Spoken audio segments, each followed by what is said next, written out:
शंकरं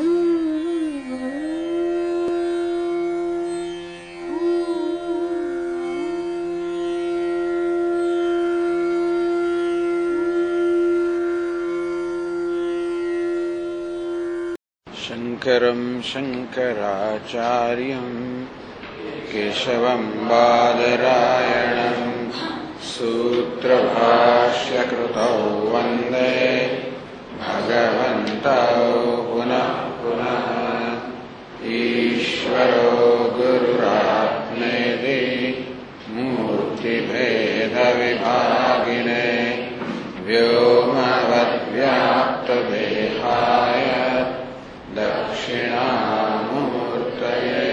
नमः। अखंडानंद संबोधः वंदनाद्यस्य जायते गोविंदं तमहं वन्दे चिदानन्दतनुं गुरुम् अखंडं सच्चिदानन्दम् अवाङ्मनसगोचरम् आत्मानमखिलाधारम् आश्रयेभीष्टसिद्धये यदा लम्बोदरं हन्ति सतां प्रत्यूह संभवम् तदा लम्बे दयालम्बम् लम्बोदरपदाम्बुजम्।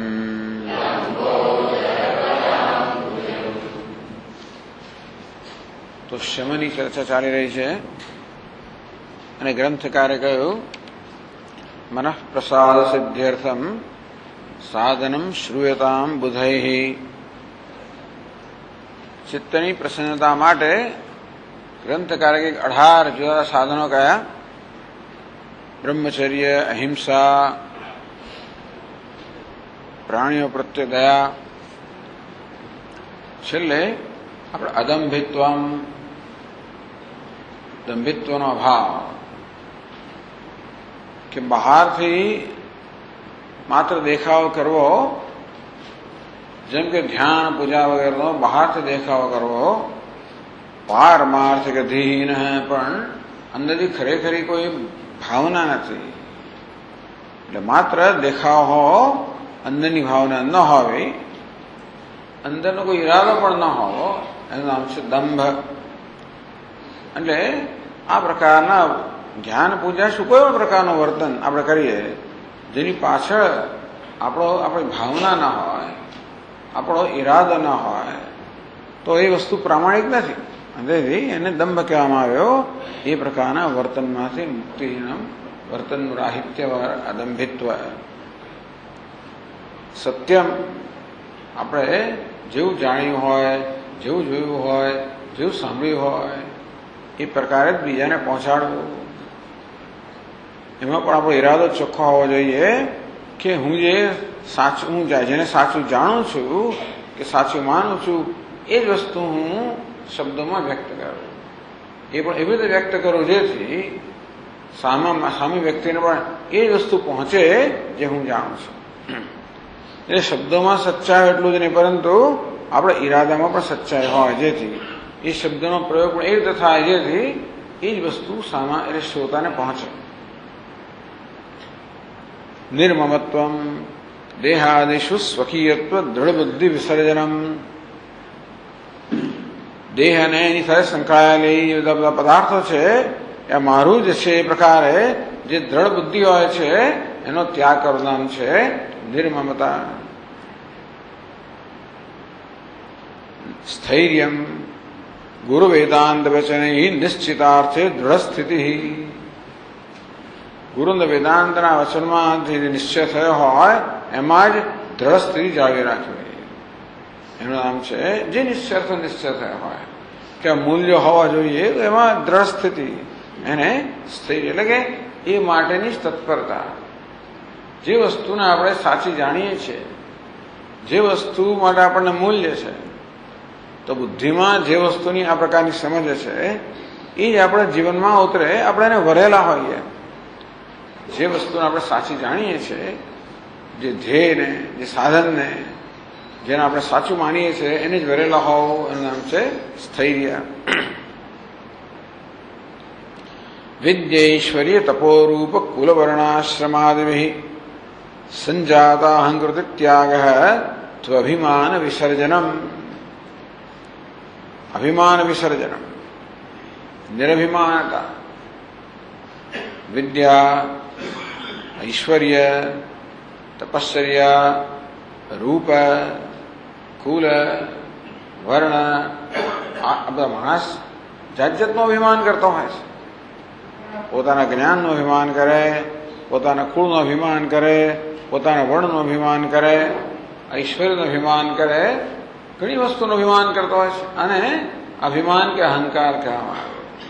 તો એનો ત્યાગ, આ પ્રકારની અહંકારનો કે અભિમાનનો ત્યાગ એટલે અભિમાન વિસર્જનમ કહેવામાં આવે. હવે 34મા પાના પર આગળ 121 છેલ્લી પંક્તિમાં ઈશ્વર ધ્યાન એની વ્યાખ્યા કરે છે. ત્રિભિશ્ચ કર્ણૈ સમ્યક હિત્વા વૈશિકીમ ક્રિયામ સ્વાત્મૈક ચિંતનમ યત્તત ઈશ્વર ધ્યાનમીરિતમ.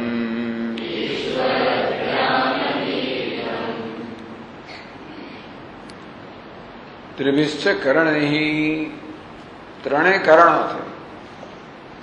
ત્રણ કરણો જ ગણીએ તો પછી જ્ઞાનેન્દ્રિય, કર્મેન્દ્રિય, અંતઃકરણ એવું કહી શકાય. અથવા ત્રણ કરણોથી મન, વાણી અને કર્મથી. વૈષયિકીમ ક્રિયામ સમ્યક હિત્વા. આપણે ત્રણ સ્તરે કર્મ કરતા હોઈએ છીએ: મનથી, વાણીથી અને શરીરથી. કર્મેન્દ્રિયથી, જ્ઞાનેન્દ્રિયોથી, મનથી. તો ઈશ્વર ધ્યાન ક્યારે શક્ય બને? જ્યારે આપણું મન બીજા બધા રોકાણોથી મુક્ત હોય. વૈષયિકીમ ક્રિયા, વિષયોને લગતી ક્રિયાઓ, મનથી, વાણીથી અને શરીરથી વિષયને લગતી ક્રિયા. એટલે વિષયને પ્રાપ્ત કરવો, વિષયને જાળવવો, વિષયને રાખવો, એને ભોગવવો, એને પકડી રાખવો, એને જવા ન દેવો. આ પ્રિય વિષયમાં સંબંધમાં અથવા અપ્રિય વસ્તુ હોય એનો ત્યાગ કરવો, એને છેટી રાખવી, ટાળવું, દૂર કરવું, દ્વેષ કરવો. વિષયો પ્રત્યે બે પ્રકારની ક્રિયાઓ હોય. જે વિષયો પ્રત્યે રાગ હોય એમને પ્રાપ્ત કરવાની અને જાળવી રાખવાની અને ભોગવવાની ક્રિયા. જે પ્રત્યે દ્વેષ હોય એને દૂર કરવાની, ટાળવાની આવી ક્રિયાઓ થતી હોય છે. એટલે કે રાગ અને દ્વેષથી પ્રેરાયેલા કર્મ. રાગ અને દ્વેષ હંમેશા કોઈ વિષય માટે જ હોય. આત્મા માટે રાગ દ્વેષ ના હોય, ઈશ્વર માટે પણ ન હોય. હા, ઈશ્વર વિશે આપણામાં કદાચ આપણો ખ્યાલ ઈશ્વર વિશેનો ખોટો હોય તો બરાબર છે. તો ઈશ્વર માટે રાગ દ્વેષ હોઈ શકે. દ્વેષ હોય, રાગ પણ હોય. એક દેવતા માટે વધારે રાગ હોય, બીજા માટે ઉદાસીનતા હોય, બીજા માટે દ્વેષ, એવું પણ બને. અથવા ઈશ્વર માટે આપણે પોતાના ઈષ્ટ દેવતા માટે દ્વેષ જન્મે. જો આપણું કયું કરે જ નહીં, કે આપણી ઈચ્છા પૂરી કરે જ નહીં, તો એના પ્રત્યે દ્વેષ જન્મે. એટલે ઈશ્વર માટે આપણો જે પ્રકારનો ખ્યાલ છે એવા ઈશ્વર માટે રાગ દ્વેષ જન્મી શકે. ઈશ્વરને કોઈ વ્યક્તિ માનવામાં આવતો હોય તો એ પ્રકારની આસક્તિ પણ જન્મે. અને ઈશ્વરને કોઈ વ્યક્તિ માનવામાં આવે તો એના માટે દ્વેષ પણ જન્મે. નિષ્ઠુર છે, ક્રૂર છે, વગેરે, ઉદાસીન છે, સાંભળતો નથી. પણ ઈશ્વર જેવો છે એટલે સ્વામીએ ઈશ્વરની વ્યાખ્યા કરી. હવે કે ભાઈ, human being is in search of the infallible. બાળક જન્મે, મનુષ્ય જન્મે ત્યારથી જ એક વિશ્વસનીયની શોધમાં છે. વિશ્વસનીય, જે મને ક્યારેય નિરાશ ના કરે, જે મને ક્યારેય દગો ના દે, ક્યારેય નિરાશ ના કરે, જે વિશ્વસનીય હોય એની શોધમાં જ મનુષ્ય છે. એનું નામ જ ઈશ્વર. એટલે એના વિશ્વસનીય વિશેના ખ્યાલો બદલાયા કરતા હોય છે. પહેલા માને પછી બાપને માને, શિક્ષકને, એમ કરતા કરતા જેના વિશે એમનો આદર જન્મે એને વિશ્વસનીય ગણતો જાય. ધીમે ધીમે ધીમે એની મર્યાદાઓ જેમ જેમ જાણતું જાય બાળક, તેમ તેમ પછી ધીમે ધીમે આપણો એ આદર જતો રહે અથવા તો વિશ્વસનીયતા જતી રહે. એટલે એને કહ્યું કે ભાઈ વાયોલેટિંગ ધ ટ્રસ્ટ. દુનિયાની અંદર આ વસ્તુ બહુ મહત્વની છે. આપણે જેના પર વિશ્વાસ મૂક્યો હોય એ વિશ્વાસઘાત કહેવાય કે વિશ્વાસનો ભંગ થાય એ બહુ મોટી પીડા આપનારું છે આપણા હૃદયમાં. આ બાળક જેમ જેમ ઉછળતું જાય તેમ તેમ અનેક જગ્યાએ સમજ્યા વગર વિશ્વાસ મૂક્યો ને એને તો બાળકમાં સમજ ના હોય એટલે ભાઈ વિશ્વાસ મૂકે. કારણ વિશ્વાસ મૂકવો એની જરૂરિયાત છે, એટલે જીવી ના શકે. જો વિશ્વાસ ન મૂકે તો બાળકને એટલી અસલામતી લાગે કે ટકી જ શકે નહીં. એટલે પોતે સલામતી અનુભવવા માટે મામાં પૂરેપૂરો વિશ્વાસ માતાઓ મૂકે. બસ એટલે એના ખોળામાં પૂરેપૂરો વિશ્વાસ, અને કઈ ચિંતાઓ નહીં કરવાની. આવી જરૂરિયાત છે. એમ કરતા કરતા પછી આવી જરૂરિયાતો પૂરી ન થાય એટલે માણસ બિચારો કંઈ રખડતો હોય, ભ્રમણ કરતો હોય. એ જ જન્મ બીજા જન્મમાં. આનું નામ જ ઈશ્વર, જે ઇનફેલિબલ છે, જે ક્યારે આપણને નિરાશ ના કરે, જે ક્યારે અમોઘ, જે ક્યારે નિષ્ફળ ના જાય, ક્યારે નિષ્ફળ ના જાય, ક્યારે નિરાશ ના કરે, ક્યારે વિશ્વાસનો ઘાત ના કરે. આપણે અપેક્ષા પ્રમાણે જ બધું થાય તો જ આપણે વિશ્વસનીય કહીએ ને. એટલે સ્વામીજીએ ઈશ્વરની વ્યાખ્યામાં થોડો ફેર કર્યો કે ભાઈ ઈશ્વર વિશ્વસનીય છે એવું નહીં, પરંતુ જે વિશ્વસનીય છે એ ઈશ્વર છે. ઈશ્વરના આપણા ખ્યાલમાં, આપણા ખ્યાલ પ્રમાણેના ઈશ્વરમાં આપણે વિશ્વાસ રાખે અને પછી નિરાશ થઈ જાય તો કે નહીં, આ વિશ્વાસનું નામ ઈશ્વર. જે વિશ્વસનીય છે એનું નામ જ ઈશ્વર. આ જગતમાં એવું શું છે જે ક્યારેય પણ ખોટું ના પડે? ઓર્ડર. જગતમાં નિયતિ, જગતની અંદર જે વ્યવસ્થા, નિયતિ. છેવટે અસ્થિ ભાતિ પ્રિય સચ્ચિદાનંદ. એટલે ઈશ્વરની આવી રીતે ટૂંકમાં આપણે ઈશ્વરની જે વ્યાખ્યા કરી છે એ જ મનમાં જાળવી રાખીએ અને પછી એમાં વિશ્વસનીયતાની શોધ કરીએ. એના કરતા વિશ્વસનીય એટલે ઈશ્વર. આપણી વ્યાખ્યા બદલ્યા કરીએ. કોઈ અમુક વિશેષતા ધરાવનાર ઈશ્વર તો કદાચ બીજી વિશેષતા ન ધરાવતો હોય, અને તેથી છેવટે તો બધાની વિશેષતાથી પર જે નિર્વિશેષ છે એ જ વિશ્વસનીય રહે. કારણ કે વિશેષતા જે છે એ ક્યારેક ને ક્યારેક આપણી અપેક્ષા પ્રમાણે ના પણ વર્તે. એમાં આપણે અપેક્ષાનો વાંક છે, બીજા કશાનો વાંક નથી. દુનિયામાં આપણે નિરાશ થતા હોઈએ એમાં વાંક નિરાશ કરનારનો છે, એના કરતા આપણી અપેક્ષાનો વધારે છે. રેતીમાંથી તેલ કાઢવાની પ્રવૃત્તિ આપણે કરતા હોઈએ અને ખૂબ પ્રયત્ન કરીએ અને તેથી વારંવાર કરીએ તોય પણ આપણે નિરાશ થઈએ. એમાં આપણે અપેક્ષાનો વાંક છે. તેથી ઈશ્વર પ્રત્યેથી નિરાશ થતા હોઈએ તો ઈશ્વર પ્રત્યેની અપેક્ષાનો વાંક છે, ઈશ્વર વિશેના ખ્યાલનો વાંક છે. એટલે ઈશ્વરનો ખ્યાલ જાળવી રાખવીને એમાંથી વિશ્વસનીયતાનો પ્રયાસ કરવાના બદલે ઈશ્વર વિશેનો ખ્યાલ બદલી નાખીએ, જેથી ક્યારેય નિરાશ થઈએ જ નહીં. પણ આ આવી વિશ્વસનીયતા માણસ વિષયોમાંથી શોધતો હોય, સ્વાભાવિક છે. ધન, સંપત્તિ, સત્તા, પ્રતિષ્ઠા, સ્વર્ગ, આ બધા પદાર્થોને માણસ આવું શોધે કે ભાઈ એ મેળવ્યા પછી કે ત્યાં ગયા પછી કાંઈ ચિંતા રહેશે નહીં, કશું કરવાનું રહેશે નહીં, કોઈ ચિંતા રહેશે નહીં, કોઈ ખોટ રહેશે નહીં, કોઈ અપૂર્ણતા રહેશે નહીં, કોઈ ઉણપ નહીં રહે. એવી અપેક્ષાથી માણસ સ્વર્ગ વગેરેની ઈચ્છા કરતો હોય કે બીજી વસ્તુની ઈચ્છા કરતો હોય. એ પ્રકારનો એક દ્રઢ નિશ્ચય કે દુનિયાના કોઈ પદાર્થમાં એમાં સ્વર્ગનો સમાવેશ પણ થઈ ગયો.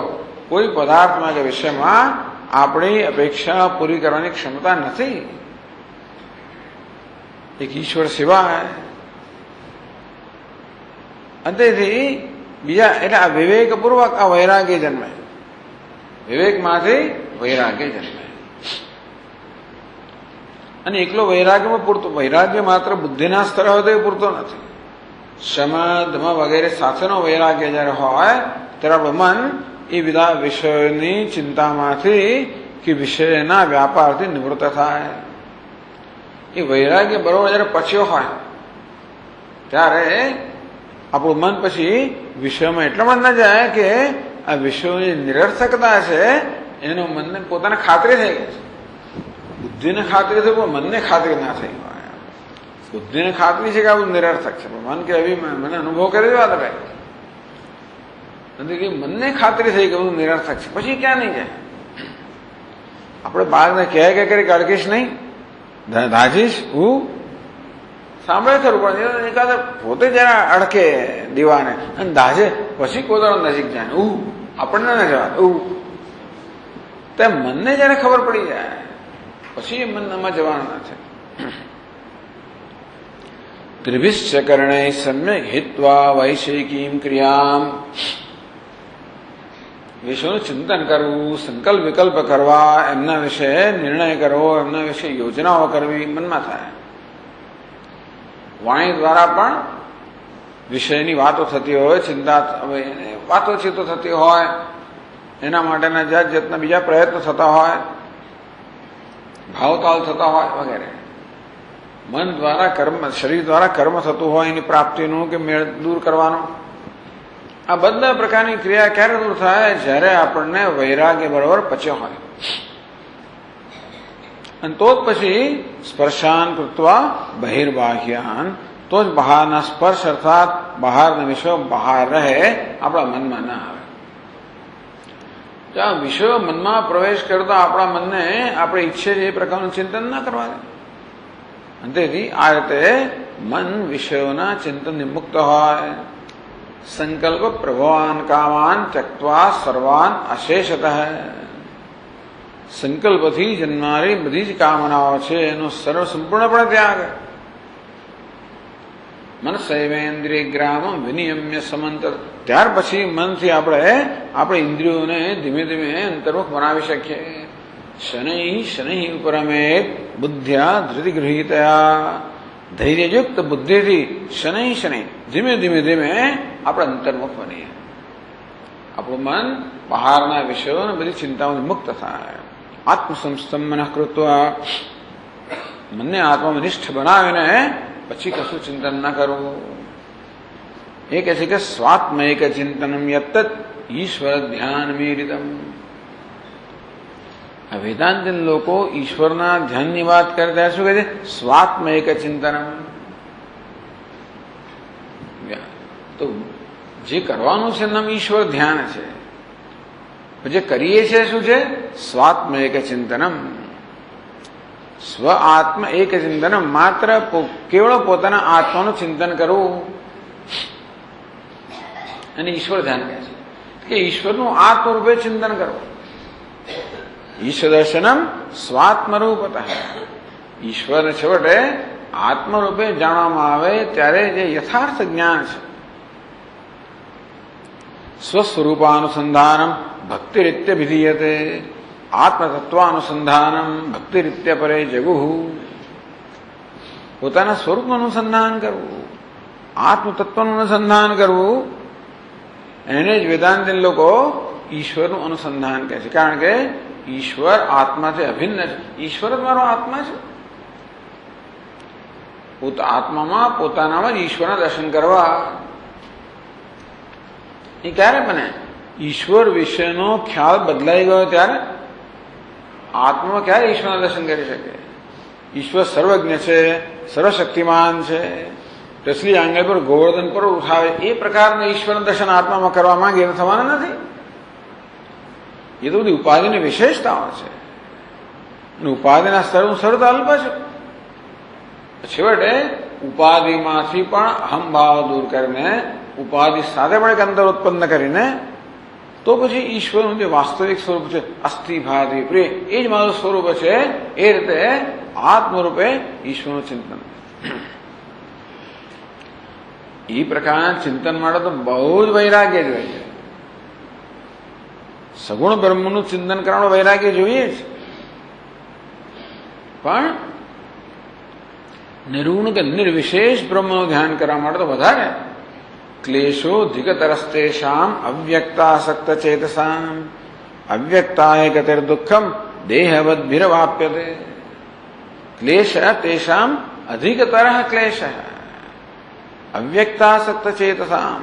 જેમનું ચિત્ત અવ્યક્તમાં નિર્વિશેષમાં આસક્ત થયું છે એ લોકોને અધિક ક્લેશ છે, કારણ કે એમના મનને કોઈ આલંબન જ નથી.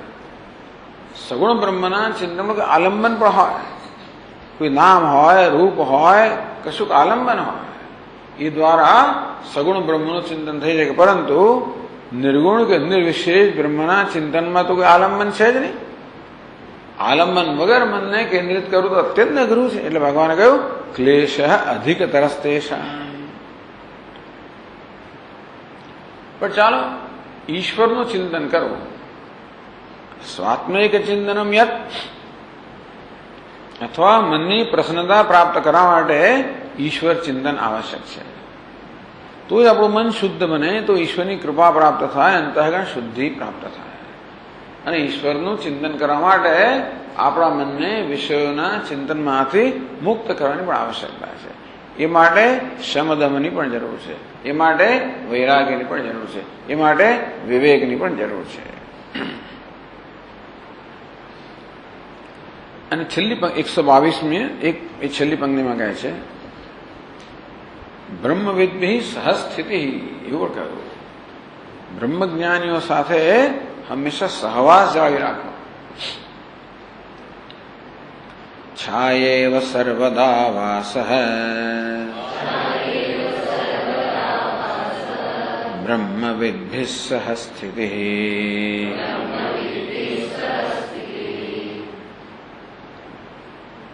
બ્રહ્મવિદ સહવાસ એવું મૂલ્ય કર. બ્રહ્મ જાનાતે ઇતિ બ્રહ્મવિદ. બ્રહ્મનું જ્ઞાન ધરાવે છે એને બ્રહ્મવિદ કહેવાય. એટલે કે બ્રહ્મવિદ આપનોતિ પરમ. એવું તૈત્રીય ઉપનિષદ કહ્યું બ્રહ્મવિદ આપનોતિ પરમ. એને બ્રહ્મનું જ્ઞાન છે એ પરમને પ્રાપ્ત કરે. એવો બ્રહ્મજ્ઞાની બસ સર્વદા વાસ એની સાથે નિવાસ કરવો. બ્રહ્મવિદ્ભિ બહુવચન વાપર્યું. બ્રહ્મજ્ઞાનીઓ સાથે સર્વદા વાસ સતત વાસ કરવો. કેવી રીતે? છાયા એવ, જેવી રીતે પડછાયો આ શરીર સાથે કેવો સદા વાસ કરતો હોય, છોડે જ નહીં ક્યારે, એમ પડછાયાની જેમ બ્રહ્મજ્ઞાની મહાપુરુષ સાથે સહવાસ કરો. એનું નામ છે બ્રહ્મવિદ વાસ, બ્રહ્મવિદ સહવાસ, સહસ્થિતિ. વ્યાખ્યા તો કરી દીધી, પણ એટલે એવું ક્યારે શક્ય બને? બધું છોડી દીધું હોય ત્યારે. બ્રહ્મવિદ એટલે એવા મહાપુરુષ સાથે નિત્ય વાસ કરવો. છાયાની જેમ જ, હનુમાનજીની જેમ સતત સાથે જ રહેવું, દૂર થવું જ નહીં. દૂર કરવા માંગે તોય ના થાય. ભાઈ જ્યાં આવે નારદ મુનિ સતત ભગવાનની સાથે જ રહે, સતત સાથે સાથે. એટલે એમને અંદર ના જવા દે. એમના શયનખંડમાં તો બહાર ઉભા હોય. એ એવું કોઈને ગમે બહાર આવું કોઈ ઉભેલું હોય. એટલે ભગવાન પછી એમને કહે કે જા ભાઈ નારાજ, જો તો હસ્તિનાપુરમાં યુધિષ્ઠિરની શું સમાચાર જાય. ગયા ના ગયા પાછા આવીને ગયા છે, પાછા તરત જ જ્યાં વૃંદાવનમાં જઈને ગોપીઓના સમાચાર પૂછી લાવો એમ કરી કહ્યું. ભગવાન મોકલ કરે મને, ત્યાં વૈકુંઠમાં જઈ આવો, આમ જઈ આવો, તેમ જઈ આવો. એટલે ખોટા રૂપિયાની જેમ ગયા ને પાછા નારદ મુનિ ભગવાન સાથેનો સહવાસ છોડે જ નહીં, દ્વારિકામાં જ રહે. બ્રહ્મવિદ્ભિ સહસ્થિતિ. કેટલો પ્રેમ હશે એમને, કેટલો પ્રેમ હશે. અને બસ એ પ્રેમ વસ્તુ જેવી છે ને કે એ જ પોતાનું વાસ્તવમાં ફળ છે, એમ નારદ મુનિ કહે છે તે પ્રમાણે. તેથી એ દ્વારા કશું મેળવવાનું હોતું નથી. પ્રેમ એનો સાચો પ્રેમ તેને જ કહેવાય જેની દ્વારા કશું મેળવવાનું નથી. એ જ મળેલી વસ્તુ જે છે એની પરાકાષ્ઠા જાય છે, કે એ સ્વયં સંતોષ આપનારો છે. એની દ્વારા કંઈ મેળવવાની જરૂર જ નથી. ખાસ તો ખરેખર તો મેળવવાની બધી ઈચ્છાઓ પણ જતી રહી છે આ વસ્તુ મળવાના કારણે. તો એવી જાતનો એવો મહાન ભક્તિભાવ જ્યારે હોય ત્યારે આ છાંય પડછાયાની જેમ આપણે સહવાસ કરી શકીએ. નહીં તો આપણે કંટાળી જાય તો થોડીક વાર આપણે પણ થોડું અંતર જોઈએ અને એમને પણ અંતર આપીએ વગેરે વગેરે. પણ આવું અંતર જ નહીં એવું ક્યારે હોય જ્યારે અંદરે કોઈ પ્રકારનું અંતર ના હોય. બહારના અંતરનો અભાવ ક્યારે શક્ય બને? અંદર પણ અંતરનો અભાવ હોય ત્યારે. ચાલો હવે એક મૂલ્ય કહેવામાં આવ્યું. છાયૈવ સર્વદા વાસ બ્રહ્મવિદ્ભિ સહસ્થિતિ. છાયા એવા પડછાયાની જેમ સદા વાસ કરવો. પછી જ્ઞાન નિષ્ઠા આગળ કહે છે.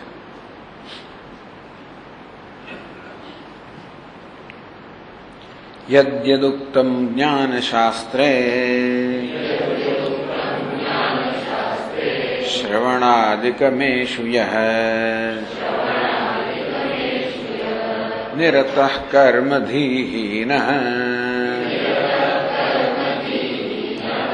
જ્ઞાનનિષ્ઠસ્સ એવ હિ.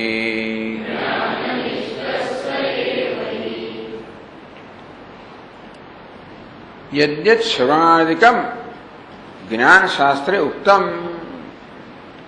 શ્રવણાદિકમ શ્રવણ વગેરે આત્માવારે દ્રષ્ટવ્ય શ્રોતવ્ય મંતવ્ય નિધિધ્યાસિતવ્ય. મૈત્રેયી, હે મૈત્રેયી, આત્માના દર્શન કરવા જોઈએ, આત્માનું અપરોક્ષ જ્ઞાન પ્રાપ્ત કરવું જોઈએ, એમણે શ્રવણ કરવું જોઈએ, મનન કરવું જોઈએ, નિધિધ્યાસન કરવું જોઈએ. શ્રવણાદિકમ આ પ્રકારે શાસ્ત્રમાં જે કહ્યું છે ટૂંકમાં જ્ઞાન પ્રાપ્ત કરવાના સાક્ષાત સાધન કહેવામાં આવ્યા. શ્રવણ એની સાથે મનન નિધિધ્યાસન એ જ્ઞાન પ્રાપ્ત કરવાનું સીધું કે સાક્ષાત સાધન. એના વળી પરોક્ષ સાધન પણ કરાયા. આ સાધન ચતુર્થે સંપત્તિ વિવેક વૈરાગ્ય સમાધિ ષટક સંપત્તિ જેની ચર્ચા થઈ રહી છે એ પણ જ્ઞાન પ્રાપ્તિના સાધન છે. એટલે જ ભગવાને ભગવદ્ ગીતામાં અમાયત્વમ અદંભિત્વમ વગેરે 20 મૂલ્યોને જ્ઞાન કહ્યા. એતદ જ્ઞાનમિતિ પ્રોક્તમ અજ્ઞાનમ યદતોન્યથા. હે અર્જુન, આ અમાયત્વમ અદંભિત્વમ વગેરેને જ્ઞાન કહેવામાં આવે છે. એની અન્ય એટલે વિરુદ્ધ છે. માનિત્વ દંભિત્વ એ અજ્ઞાન છે. અંતેથી જ્ઞાન કેમ ગયા? જ્ઞાન માટેના પરોક્ષ સાધન છે. એટલે કે આ જયારે મૂલ્યો હોય ત્યારે જ આ મન જ્ઞાન પ્રાપ્ત કરી શકે, એના અભાવમાં ન પ્રાપ્ત કરી શકે. એટલે શ્રવણ વગેરે પણ ખરું. સાથે સાથે શ્રવણ માટે આપણા મનને તૈયાર કરવા માટે જે કંઈ બીજી આવશ્યકતા હોય પણ ખરી. સાથે સાથે હોય શ્રવણમ, કીર્તનમ, સ્મરણમ વગેરે. ટૂંકમાં એ પ્રકારની ઉપાસના જો જરૂરી હોય, જે કંઈ જરૂરી હોય તો આપણા મનને શુદ્ધ બનાવવા માટે, મનને એકાગ્ર બનાવવા માટે જે કંઈ આવશ્યક હોય તે. અને તદુપરાંત મુખ્ય તો શ્રવણ છે, મનન છે. એ હવે એને માટે ભાઈ પાછું ધારો કે સંસ્કૃત શીખવું પડે. ચાલો બીજું થોડું ઘણું જે કંઈ જરૂર પડે જેથી આપણે શાસ્ત્ર બરાબર અભ્યાસ કરી, શાસ્ત્રનો અભ્યાસ કરી શકીએ, એ બધાનો પણ એમાં સમાવેશ થઈ જાય. યદ્યદુક્તમ શાસ્ત્રમાં કદાચ સીધું ના કહ્યું તો શાસ્ત્રમાં શ્રવણ જ કહ્યું હોય. એ પણ કહ્યું શાંતો દાંત ઉપરત તિતિક્ષુ શ્રદ્ધાવિત્તો ભૂત્વા આત્મનેવ આત્માનમ પશ્યતિ. એ શમદમ વગેરે વાત શાસ્ત્રમાં કરવામાં આવી.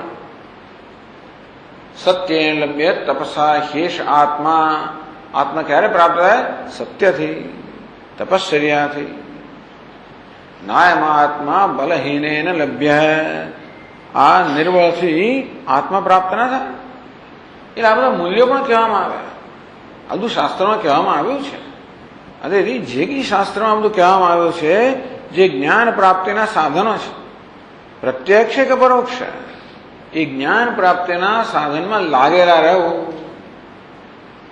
નિરત નિશ્ચયને રત, એમાં રત હોવું, એમાં રમણ કરવું, રત હોવું, લાગેલા રહેવું. નિરત, નિરત એટલે નિશ્ચિત બુદ્ધિથી. તો નિશ્ચયને રત, રત નિશ્ચયપૂર્વક જેમાં જ રત છે એમાં જ લાગેલો છે. કારણ કે કર્મ રત, જ્ઞાન રત વગેરે. રત એટલે રમણ કરવું, આપણું મન એમાં જ રમણ કરે છે. એ ક્યારે શક્ય બને? કર્મથી હીન. આ બધું શક્ય ત્યારે બને જયારે આપણી બુદ્ધિ કર્મથી મુક્ત છે. એટલા માટે કર્મ સંન્યાસની આટલી બધી વાત શંકરાચાર્ય મહારાજ કરતા હોય છે કે ખરેખર આમાં રત રહેવું ત્યારે સંભવિત છે જયારે આપણું મન બીજા બધા રોકાણોથી મુક્ત હોય. બી ચર્ચા તો આવશે જ. જો કે ઉપરતીને બહુ લાંબી ચર્ચા, સામે ઉપરતીની વ્યાખ્યા અડધી પંક્તિમાં અડધા શ્લોકમાં કરવામાં આવે. અહીં તો બધું લાંબુ લાંબુ વ્યાખ્યાન છે. બધા શાસ્ત્રોનો સંગ્રહ કરેલો છે આમાં ટૂંકમાં, એટલે કશું રહી ના જાય. આ શીખ્યા પછી કશું શીખવાનું રહી ના જાય એવી ગ્રંથકારની એક અભિલાષા હશે. કર્મથી હીન, ટૂંકમાં કર્મ કરવાની બુદ્ધિ, કર્મ માટેનો રાગ, કર્મ કરવાની બુદ્ધિ કે કર્મ એટલે એ પ્રકારની જે વૃત્તિ હોય છે કે આ કરવું પેલું કરું, આ બધાનો ત્યાગ એટલે રજોગુણનો ત્યાગ. ટૂંકમાં આપણું મન સાત્વિક હોય ત્યારે આ વસ્તુ શક્ય બને. રજોગુણ તમોગુણ કે રાગ દ્વેષ મનમાં હોય તો આ વસ્તુ બહુ મુશ્કેલ છે. એટલે માની લીધું કે મન સાત્વિક છે. કર્મથી હીન. એ વૈરાગ્ય જેમાં આગળ વાત કરી કે મનને કર્મ કરવામાં કોઈ રસ નથી. યદાહિ નેન્દ્રિયાર્થેષુ ન કર્મસુ અનુસજ્યતે સર્વ સંકલ્પ સંન્યાસી. તો મનમાં બે પ્રકારના સંકલ્પ હોય છે. એક સંકલ્પો આ જગતના વિષયો પ્રત્યે હોય છે અને બીજા સંકલ્પો એ વિષયોને પ્રાપ્ત કરવાના કર્મમાં હોય છે. તો કોઈ વસ્તુ આપણને ગમતી હોય, જોઈતી હોય તો એને મેળવવા માટે કર્મ કરવું જ પડે. એટલે આપણું મન ક્યાં તો આપણા વિષયનું ચિંતન કરે, જે મન વિષયમાં આસક્તિ છે કે રાગદ્વેષ છે, અને પછી મન કર્મનું ચિંતન કરે એ રાગદ્વેષની પરિપૂર્તિ માટે. તો ભગવાન કહે છે કે આ બંને પ્રકારના સંકલ્પો જયારે દૂર થાય, આપણું મન જગતના વિષયોનું ચિંતન કરતું નથી. એટલે જગતના વિષયમાં ભોગ બુદ્ધિ નથી. ભોગ બુદ્ધિ હોય ત્યાં સુધી મન ચિંતન કરે. ત્યાં ભોગ બુદ્ધિ નથી અને એને પ્રાપ્ત કરવાની જરૂરિયાત જ નથી. તો પછી વિષયની પ્રાપ્તિ માટે કર્મની કોઈ આવશ્યકતા રહેતી નથી. આ રીતે જયારે વિષયો આપણા ભોગ બુદ્ધિ ઉત્પન્ન ના કરે અને તેથી કર્મની કોઈ જરૂરિયાત ન રહે ત્યારે કર્મથી હીન. તો આ મનુષ્ય કર્મ કરવાની ધી એટલે કે વૃત્તિથી મુક્ત થાય.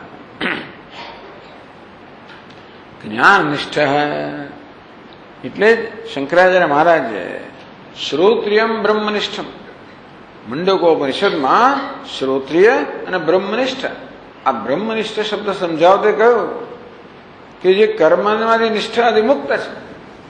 બ્રહ્મનિષ્ઠ માટે કર્મની કોઈ પણ પ્રકારના રોકાણથી મુક્ત છે.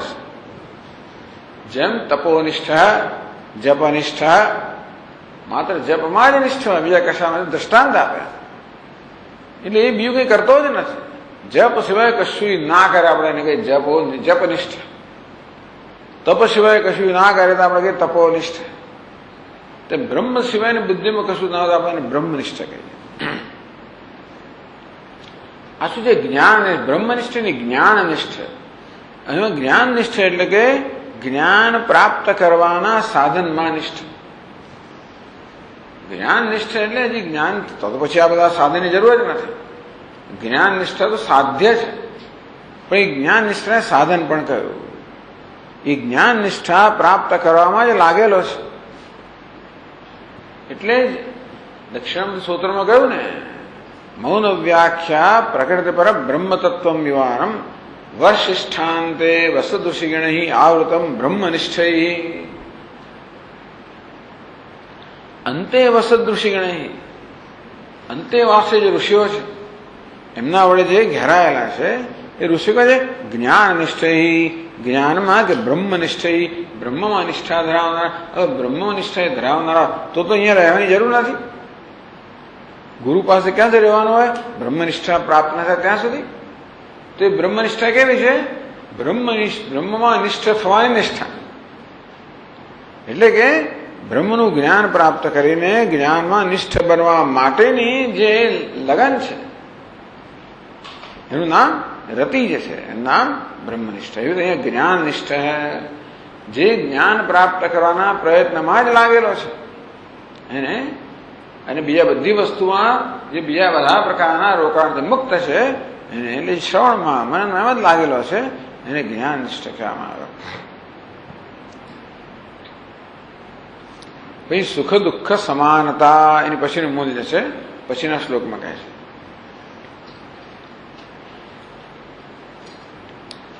ધનકાંતા જ્વરાદીનામ પ્રાપ્ત કાલે સુખાદિભિઃ વિકારહીનતૈવ સ્યાત સુખ દુઃખ સમાનતા.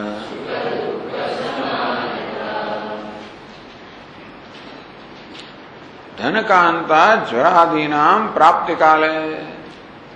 ધનકાંતા એટલે સ્ત્રી, જ્વર એટલે તાવ વગેરે શારીરિક પીડા. ટૂંકમાં બે દ્રષ્ટાંત આપ્યા. ધન અને કાંતા એ કેવા વિષયો છે? જે સુખ આપનારા છે.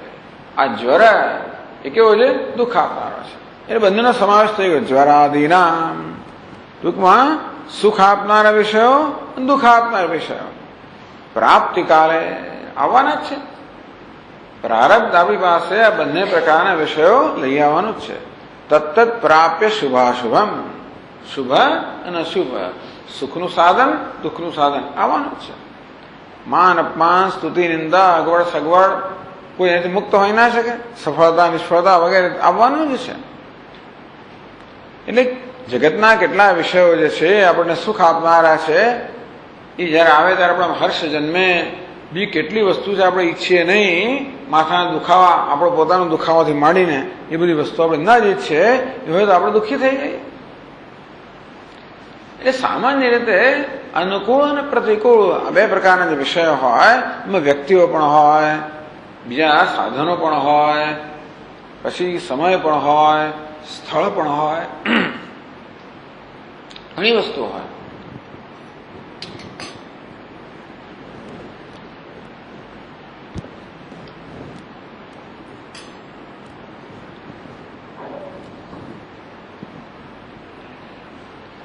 તો સામાન્ય રીતે મન આ બધા આપણી સમક્ષ જે વિષય કે પરિસ્થિતિ ઉપસ્થિત થાય એને પહેલા તેના પર છાપ લગાવે, અનુકૂળ અને પ્રતિકૂળ. અનુકૂળ છાપ લાગે એટલે સુખનો પ્રત્યાઘાત જન્મે, પ્રતિકૂળ છાપ લાગે એટલે દુઃખનો પ્રત્યાઘાત જન્મે. આ સુખ બંને પ્રત્યાઘાતો છે. સુખ દુઃખ નામની કોઈ વસ્તુ નથી. ભલે સુખ દુઃખે એમ કહ્યું સુખ દુઃખ સમાનતા, બરાબર છે, પણ સુખ અને દુઃખ નામની કોઈ વસ્તુઓ છે જ નહીં ખરેખર. એ તો આપણા મનના પ્રત્યાઘાતો જ છે. અનુકૂળ પ્રતિકૂળ કશું નથી. એ પણ આપણા મનની માત્ર એક દ્રષ્ટિ છે. જે છે વસ્તુઓ છે, વિષયો છે, સંજોગો છે, એને અનુકૂળ કહેવું કે પ્રતિકૂળ આપણા પર આધાર છે. પણ આપણા મનનો સ્વભાવ જ છે. જે કોઈ વસ્તુ એની સમક્ષ આવે એના વિશે પહેલા અભિપ્રાય બાંધી જ લે. અનુકૂળ અને પ્રતિકૂળ, ગમે છે નથી ગમતું, ઉપયોગી છે નથી, હિત કરનારું છે અહિત કરનારું, ઉપકારક છે અપકારક, બેમાંથી એક અભિજાતનો સિક્કો પહેલા લગાવી દે અને પછી પ્રત્યાઘાત દર્શાવે સુખનો કે દુઃખનો. વિકાર એટલે સુખ અને દુઃખ બંને મનની વૃત્તિઓ છે, બંને મનના પ્રત્યાઘાતો છે. વિકારહીનતા હર્ષ અને શોક કહો તો હર્ષ અને શોક રૂપી મનના વિકારો સામાન્ય રીતે ઉપસ્થિત થતા હોય છે. સંજોગોનો સામનો કરતી વખતે વિકારહીનતા, આ પ્રકારના વિકારથી રાહિત્ય, આ પ્રકારના વિકાર ન હોવા, મનમાં કોઈ વિકાર ન જન્મવો. એવું ક્યારે બને? મન જ્યારે અનુકૂળ પ્રતિકૂળ એ પ્રકારની છાપ જ ન લગાવે. એવું ક્યારે બને? જે આવે ઈશ્વરનો પ્રસાદ છે, પ્રસાદ બુદ્ધિ. નિત્યંચ સમચિત્તત્વમ ઇષ્ટ અનિષ્ટ ઉપપત્તિષુ. ઇષ્ટ અનિષ્ટ શુભ અશુભ તો આવ્યા જ કરે. તો ઇષ્ટ અને અનિષ્ટ આપણી કલ્પનાઓ જ છે. પાછું ઇષ્ટ એટલે ઈચ્છનીય, અનિષ્ટ એટલે અનિચ્છનીય, શુભ અશુભ. ચાલો, પણ એટલે છે માની લો ને, પરંતુ એ કલ્પનાને વશ ના થવું અને પ્રયત્નપૂર્વક પ્રસાદ બુદ્ધિ જે આવે છે એનો ભગવાનના પ્રસાદ રૂપે આદર કરવો. જે આવે આગતે સ્વાગતમ કુર્યા. જે આવે મનમાં સ્વાગત, બહારથી જે કરવું એ કરો. સ્વાગતનો અર્થ નહીં કે આપણે વસ્તુ આપણી પાસે ઝેર મૂકવામાં આવ્યું એનું સ્વાગતનો અર્થ કે છે એના પ્રતિ દ્વેષ નથી, રાગ નથી. એનો અર્થ નહીં કે મારે પીવાનું એવું કરવા, એવું નથી. સ્વાગતનો અર્થ એ માત્ર મનમાં રાગ દ્વેષનો અભાવ જ છે. દુનિયાની ઘણી વસ્તુઓ છે જે આપણે ઘરમાં ના ઘાલીએ, સતત આપણી સાથે ના રાખીએ, કે આપણે ના ખાઈએ પીએ, સ્વાભાવિક છે. ન અડકીએ. પેલો કયો છોડ છે, કઈ જાતનો છોડ છે, અડકીએ એટલે ચારે બાજુ બધું લજામણ કવચ. એવું કઈ અડક એટલે આ કવચ છે. એટલે તરત એનો ક્રોધ ના જન્મો છે કે આ કેમ આવ્યો. એટલે ભાઈ એનું પણ સ્થાન, લોકોને ગુસ્સો આ કેમ ભગવાને બનાવ્યો, કાંટો કેમ બનાવ્યો. ભાઈ કાંટા એનું સ્થાન છે. આ કવચ કેમ બનાવ્યો એની જરૂર છે. દુનિયા તને જરૂર નથી એટલે દુનિયાને તારા કોઈ છે જ નહીં. તને જરૂર નથી માટે કહું આવું જ ના જોઈએ. તને જરૂર છે. ખરેખર તો દરેક વસ્તુની આપણને જરૂર છે. એ તો આપણું તો અક્કલ એટલી ઓછી છે ને આપણે ખબર શું પડે. પણ આ વસ્તુની પણ કોઈકને જરૂર છે. મને જરૂર ના હોય સીધે સીધી. એ વસ્તુની બીજા કોઈને જરૂર છે, એ ત્રીજાની જરૂર, એની મને જરૂર છે. મને જેની જરૂર છે એને આ જોઈએ, આને વળી પેલું જોઈએ, પેલાને વળી પેલું જોઈએ, પેલાને પેલું જોઈએ અને પેલાને આ જોઈએ. એમ કરીને છેવટે આ ચક્કર ફરતું આપણી પાસે જ આવે. એટલે કહી શકાય કે દુનિયામાં જે કંઈ વસ્તુ છે એ બધાની આપણે જરૂર છે. જો આપણી જરૂરને જ મહત્વની માનતા હોય તોય પણ બધી વસ્તુઓ આપણને ઉપયોગી છે સીધી કાળકતરી રીતે. કોઈનો તિરસ્કાર કરવો યોગ્ય છે જ નહીં. વસ્તુને દૂર મૂકવું એ જ તિરસ્કાર નહીં. એને ફેંકી દેવી એટલે કે ધારો કૂડોનું પેલું એ હોય એમાં ફેંક, એનો વાંધો નથી. ફેંકી એટલે જાણે કે તિરસ્કાર પૂર્વક નહીં. આ એનું સ્થાન છે ત્યાં રાખો. બૂટને કાઢે એટલે આમ ત્યાં ઉછાળે એની જરૂર નથી. ઘરમાં આવે એટલે બૂટ આમ ઉછાળે, મોજા પેલી બાજુ ઉછાળે. કેમ એને બિચારી ગુનો કરે છે? આટલું તને દૂર લઈ આવ્યો ને આટલું ચલાવીને મદદ કરીને તમારે છતાં એનું સ્થાન છે. એને માથા પર મૂકવાની જરૂર નથી. આમ દરેક વસ્તુનો આદર એટલે એનું જે યોગ્ય સ્થાન છે એ પ્રકારનો આદર કરવો. આપણને ન ગમે એટલે તરત એનો તિરસ્કાર મનમાં થઈ જાય, મોડું ચડી જાય, નાકનું ટેરવું ચડી જાય વગેરે વગેરે, તો ભાઈ વાર ભલે મને ઉપયોગી નથી, કોઈકને ઉપયોગી છે. કદાચ મને આડે પણ આવતું હોય પણ એનું કંઈ કારણ હશે. એ આડે આવે એનું કારણ હું છું કે બહાર છે ખબર નથી, પણ જે હોય તે.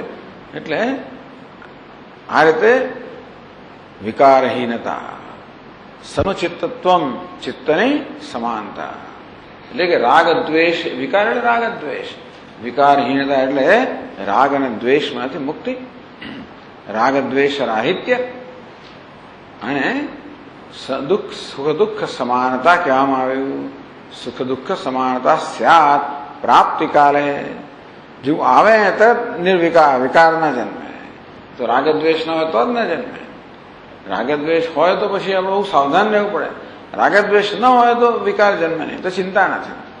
પણ રાગદ્વેષ છે એટલે અત્યંત સાવધાની માંગી લે છે કે તાકડે એ સમયે આ રાગદ્વેષ આપણા મનનો કબજો ના લે, પણ વિવેક બુદ્ધિ આપણા મનનો કબજો લે. અને વિવેકથી આપણે યાદ દેવડાવી કે પ્રસાદ બુદ્ધિ, અને એ રીતે બધી વસ્તુને પ્રસાદ રૂપે જુઓ. એથી આગળ બધાને ઈશ્વર રૂપે જુઓ તો પ્રશ્ન જ નથી. પ્રસાદે કડવો હોય ને ગમે તો ઈશ્વર, અને તો સાવધાનીપૂર્વક યાદ દેવડાવવાનો, અને તો આપણું મન આ પ્રત્યાઘાત મુક્ત રહે.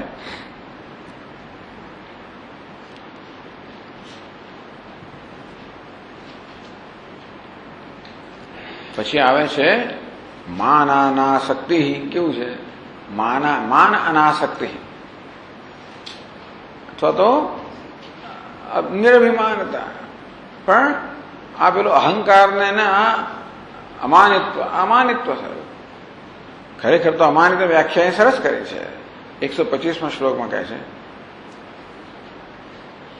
શ્રેષ્ઠમ પૂજ્યમ વિદિત્વા મામ માનયંતુ જના ભુવિ ઇત્યાસક્ત્યા વિહીનત્વમ માનાનાસક્તિરુચ્યતે.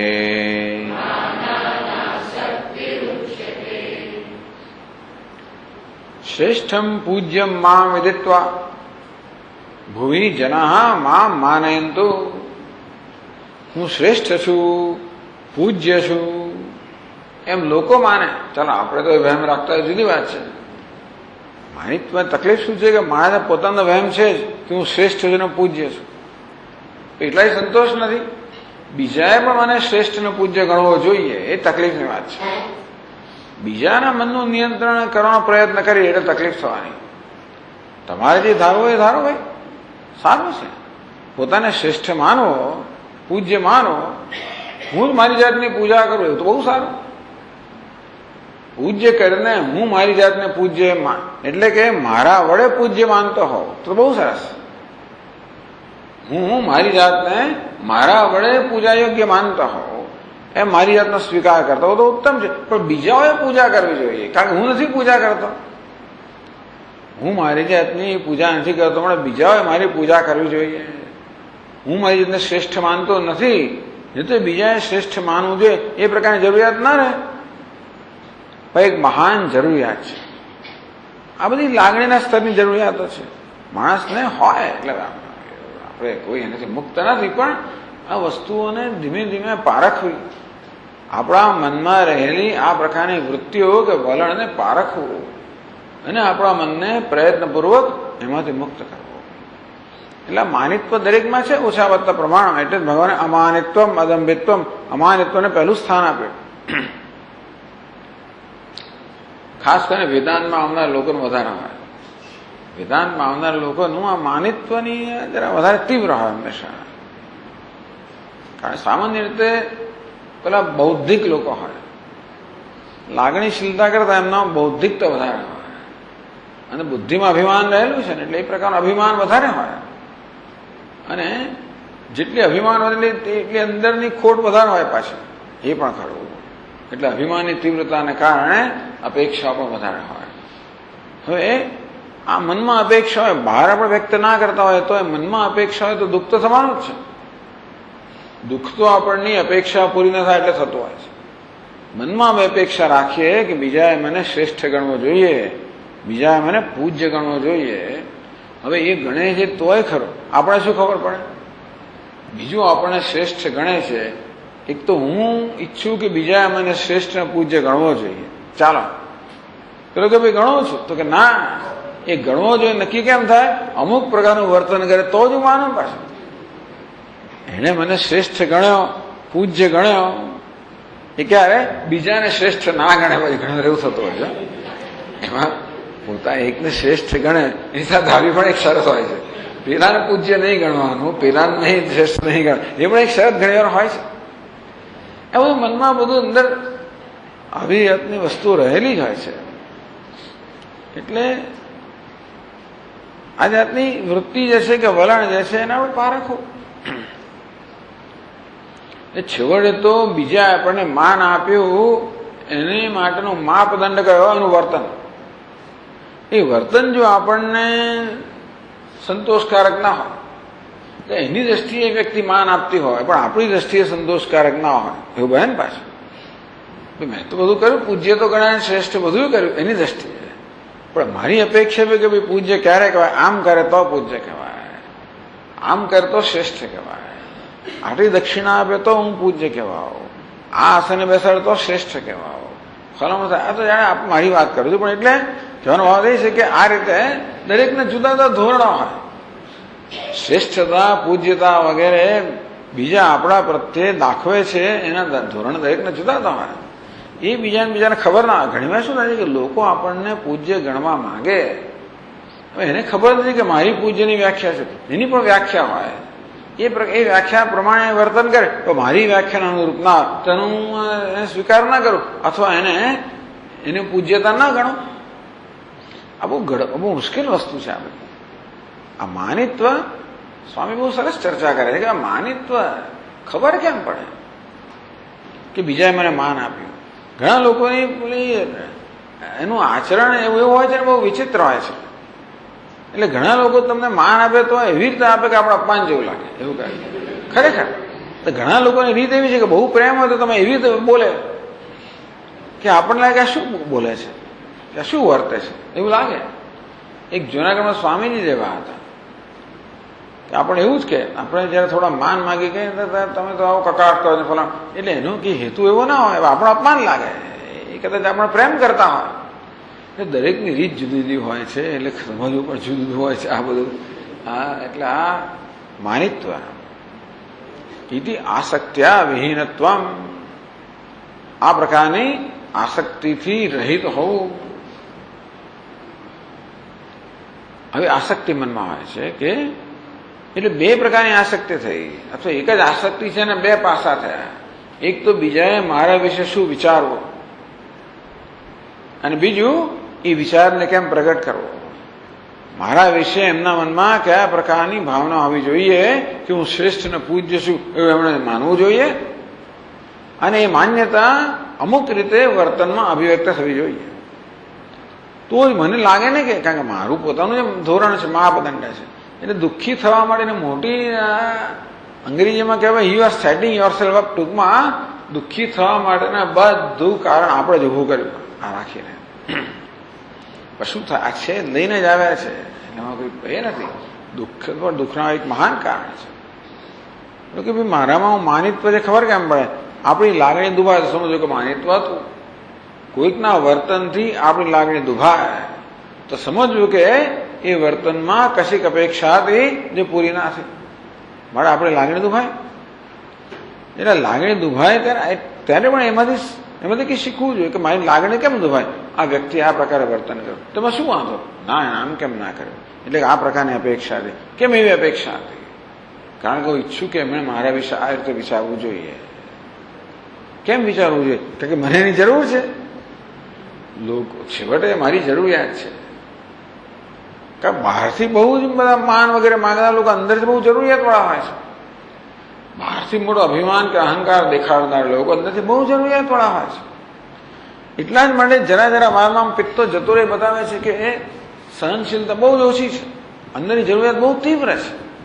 ચાલો એ જે હોય તો પણ એટલે આપણે તો આપણી વાત કરીએ છીએ અને આપણામાં આ પ્રકારની વૃત્તિ જે છે એને સમજવી જોઈએ અને એનું નિદાન કરવું જોઈએ, એને માટેનો ઉપાય કરવો જોઈએ.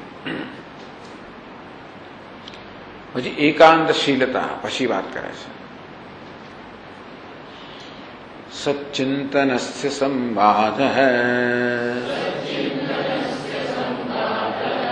વિઘ્નોયમ નિર્જને તતઃ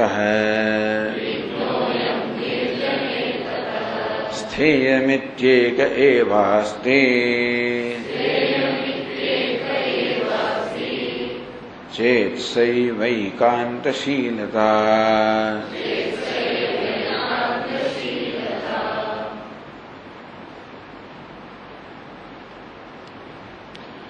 સચ્ચિંતન સ સંવાદ વિઘ્નોયમ, અયમ વિઘ્ન, આ તો વિઘ્ન છે. શું કે બીજા બધા માણસો હોય તો પછી સચ્ચિંતનમાં, બ્રહ્મચિંતનમાં, ઈશ્વર ધ્યાન વગેરેમાં તો બાદ આવે, ખલેલ પહોંચે. એટલે શું છે ભાઈ, બે હોય તો વાર્તા, ત્રણ હોય તો કલહ ને એવું થવાનું છે ટૂંકમાં.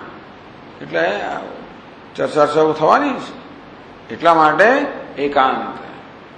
શેના માટે એકાંત? ઈશ્વર ચિંતન માટે કે બ્રહ્મચિંતન માટે કે સચ્ચિંતન માટે. એવું કંઈ કરવું હોય તો એકાંત બરાબર છે. અને તો જયારે માણસને એમ લાગે એકાંતનું ચિંતન, એકાંતનું સેવન માત્ર નહીં, એટલે એકાંતશીલતાને માત્ર એકાંતનું સેવન નહીં કર્યું, પણ અયમ સચ્ચિંતનસ્ય સંબાધ. આ સ્થાન જે છે ને, આ સ્થાન જે છે ને એ સચ્ચિંતન માટે, ઈશ્વરના ચિંતન માટે, આત્માના ચિંતન માટે સંબાધ વિઘ્ન છે. વિઘ્ન આ વિઘ્ન છે. સંબાધનો અર્થ એવો કરવામાં આવ્યો કે આ જે અયમ સંબાધ, આ જે સ્થાન છે જે લોકોથી ભરેલું છે એવો અર્થ કરવામાં આવ્યો. સંબાધ અર્થ કર્યો કે મનુષ્યોથી ભરેલું સ્થાન એ વિઘ્ન છે. જ્યાં બીજા લોકો છે એ સ્થાન સચ્ચિંતનમાં વિઘ્ન છે. એ પ્રકારની ભાવનાથી કે પ્રકારના નિશ્ચયથી માણસ એકાંત સેવન કરે છે. ઘણી વાર લોકો રિસાઈને એકાંતમાં જતા રહે. એટલે માત્ર એકાંતમાં જવું એ એકાંત સેવન છે એવું નથી. કયા હેતુથી માણસ ગયું છે પણ ખરું. એટલે ઘણી વાર ભૂતકાળની નાના હોય છોકરાઓ તો છોકરી તો ખાસ જતી રહે, અંદર રૂમમાં જતી રહે, આમ કરીને બારણા બંધ કરે કરી દે તથા એટલે ઘરની બહાર ચાલી જાય, ક્યાંક જતો રહે, થતું હોય એ ખરું. આ જે સંવાદ છે ટૂંકમાં આ બધા લોકોનો સમૂહ છે ત્રાસ કરનારો છે, મારે જતા પણ એ શેમાં ત્રાસ કરનારો છે? સચ્ચિંતનમાં નિર્વિઘ્ન રૂપ છે. લોકો તો વિઘ્નરૂપ હોય, મારે લોકોમાંથી એમના તરફથી અંતર ઉત્પન્ન કરવાની જરૂરિયાત હોય અને અંતર ઉત્પન્ન કરે એ પણ જુદી વાત છે. પરંતુ આ સમૂહ જે છે એ સમૂહ સચ્ચિંતનમાં, ઈશ્વર ચિંતનમાં વિઘ્ન કરનારો છે. માટે મારે એકલા રહેવું છે. એટલે સચ્ચિંતન કે ઈશ્વર ચિંતન કરવાની તીવ્ર ઈચ્છા હોવાને કારણે એ ચિંતનમાં જે કે વસ્તુ વિઘ્નરૂપ હોય એ બધાનો ત્યાગ કરવા ઈચ્છે, એ બધાને ટાળવા ઈચ્છે. એમાં જે સમૂહ છે એ મહાન વિઘ્ન છે. કે તમે ન કહેવા કોઈને કોઈ તમને કહે, કશું લોકોને વાત કરવી હોય, લોકોને કંઈ કરવું હોય એટલે કશો ને કશો અંદર વ્યવહાર ચાલ્યા જ કરે. અને ઘણી વાર તમને ચિંતા થાય કે પેલાને શું થશે ને પેલાને શું થયું ને આવ્યો કે ના આવ્યો ને ગયો કે ના ગયો. તમે સમૂહને લઈ જાઓ કે સમૂહને રાખો તમારી આસપાસ, એટલે એવું તો રહેવાનું જ બધું. એટલે આ લોક સમૂહ જે છે એ આપણી મનની શાંતિમાં વિઘ્નરૂપ છે, ચિત્તની એકાગ્રતામાં વિઘ્નરૂપ છે.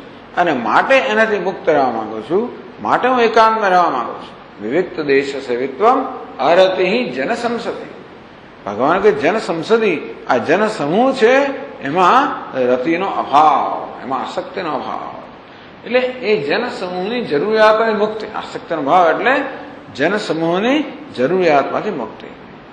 એટલે જન સમૂહ હોય તો પણ વાંધો નથી બહુ, પણ જન સમૂહ ના હોય તો કોઈ પ્રકારનો વાંધો નથી.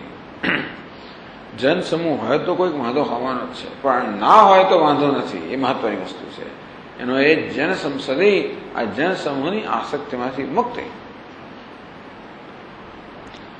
એટલે તતઃ નિર્જને સ્થેયમ, અંતેથી મારે નિર્જન અર્થાત લોકોથી રહિત એવો જે પ્રદેશ એમાં જ રહેવું. ઇતિ એક વસ્તુ છે સાએવ એકાંતશીલતા. આ પ્રકારે એક એકલા જ રહેવું, આ પ્રકારનું જો મનની અંદર દ્રઢ નિશ્ચય હોય તો એટલે માણસને એકાંત ગમે છે, નક્કી થઈ ગયો. એને જન સમૂહ ગમતો નથી. કેમ નથી ગમતો? પોતે જે કરવા માંગે છે તે માટે. જન સમૂહ ઘણાને ગમતો હોય, એને શું જોઈતું હોય કે મોર ધ મેરિયર, જેમ વધારે લોકો હોય વધારે આનંદ આવે, એવું પણ હોય તો જન સમૂહને ગમે. કશી વસ્તુ આપણને ગમે ક્યારે? આપણે જે કરવા ઈચ્છતા હોઈએ કે જે ઈચ્છતા હોય એમાં મદદરૂપ હોય. એટલે કશું ક્યારે ના ગમે, આપણે જે ઈચ્છીએ છીએ એમાં અડચણરૂપ હોય. એટલે જન સમૂહ જે કરવા માંગુ છું બ્રહ્મચિંતન, એમાં અડચણરૂપ છે, માટે નથી ગમતું.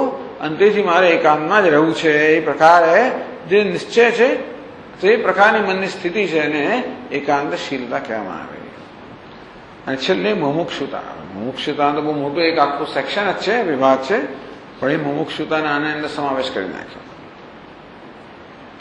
સંસાર બંધ નિર્મુક્તિ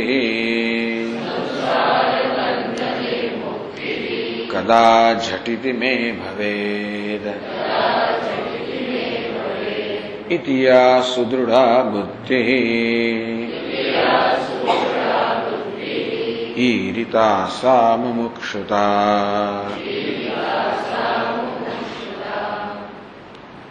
संसार बंधन निमुक्ति झट दिमे कदा भवेत। आ झट शब्द संस्कृत છે झट તરત જ સંસાર બંધન નિર્મુક્તિ આ સંસારના બંધનમાંથી झट છુટકારો ક્યારે થાય? પછી 3 જન્મ પછી એવું નહીં, झट તરત જોઈએ. અને નચી રેણાદિગચ્છતિ કોઈ જાતના વિલંબ વગર આ સંસારના બંધનમાંથી ક્યારે મુક્તિ થાય? એ ક્યારે હોય? આ સંસારનું બંધન બહુ જ ચાલતું હોય ત્યારે. વસ્તુ જેટલી વધારે ચાલે એટલી એમાંથી મુક્ત થવાની ઈચ્છા વધારે તીવ્ર. ગરમી થતી હોય ધારો તો ક્યારે આ પૂરું થાય ને ક્યારે બહાર નીકળવું થાય અંદર થતું હોય. ઘણા ઠંડી લાગતી હોય. શિયાળામાં સવારમાં ક્લાસ હોય અને પેલો એક્ઝોસ્ટ ફેન ચાલતો હોય અને આમ જે પવન ઝપાટો આવતો હોય બીજે ધ્રુજતા હોય કે બોલે નહીં તો તરત આ ક્લાસ ક્યારે પૂરો થાય અને ક્યારે બહાર નીકળવું એવું થાય. એ જે વસ્તુ ત્રાસ આપતી હોય એનાથી છૂટવા માટેનો આપણામાં ઇંતજારી હોય જ. એ ઇંતજારી તીવ્ર બને એટલે સંસાર એટલો ત્રાસ આપે છે ને. સંસાર બંધ નિર્મુક્તિ આ સંસાર બંધ એટલો ત્રાસ એને આપતો હશે, એટલી પીડા આપતો હશે કે પીડા હવે સહન કરી શકવાને તૈયાર સહન કરી શકે એમ નથી હવે. અને મારા પીડામાંથી ક્યારે મુક્ત થવો? જેમ પેલી જટાની અંદર એવો સંતા એવો કે જો કશું તણખો પડી ગયો અને જટાની તો જે ગરમી લાગે એ સહન ના કરી શકે. અથવા એવો તણખો પણ નહીં પણ તડકાને કારણે ઘણા માથું એટલું ગરમ થઈ ગયું હોય કે માણસ સહન જ ના કરી શકે. દોડે કે અરે હું પેલા તળાવમાં કે ભૂસકો મારું. આવી રીતે આવી જાતની તીવ્રતા આ સંસારના બંધનમાંથી એટલું તીવ્ર પીડા આપનારો છે કે ક્યારે મુક્ત થાવ. આ બધાનું પાછું પાછળથી વર્ણન આવશે. સંસાર દુર્વાર સંસાર દવાગ્નિ તપ્તમ દોધુયમારમ દુરદુષ્ટ વાતૈ ભીતમ પ્રપન્નમ પરિપાહી મૃત્યો વગેરે એવી જાતના બધા શ્લોક આમાં પણ આવશે. આ રીતે જે 18 આપણને મૂલ્યો કહ્યા એનું સતત સેવન કરવાનું, એને કેળવવાનો સતત પ્રયત્ન, તો મનની પ્રસન્નતા પ્રાપ્ત થાય. અને તો ક્ષમા એટલે મનની જે પોતાના ધ્યેય વિષયમાં નિશ્ચય સ્થિતિ છે એ પ્રાપ્ત થાય. ઓમ પૂર્ણમદ પૂર્ણમિદમ પૂર્ણમુદચ્યતે પૂર્ણસ્ય પૂર્ણમાદાય પૂર્ણમેવાવશિષ્યતે. ઓમ શાંતિ શાંતિ શાંતિ. શંકરં શંકરાચાર્યં કેશવં બાદરાયણં સૂત્રભાષ્યકૃતૌ વંદે ભગવन्तौ પુનઃ પુનઃ. ઈશ્વરો ગુરુરાત્મેતિ મૂર્તિભેદવિભાગિને વ્યોમવદ્વ્યાપ્તદેહાય દક્ષિણામૂર્તયે નમઃ. ઓમ શાંતિ શાંતિ શાંતિ. હરિ ઓમ. શ્રી ગુરુભ્યો નમઃ. હરિ ઓમ.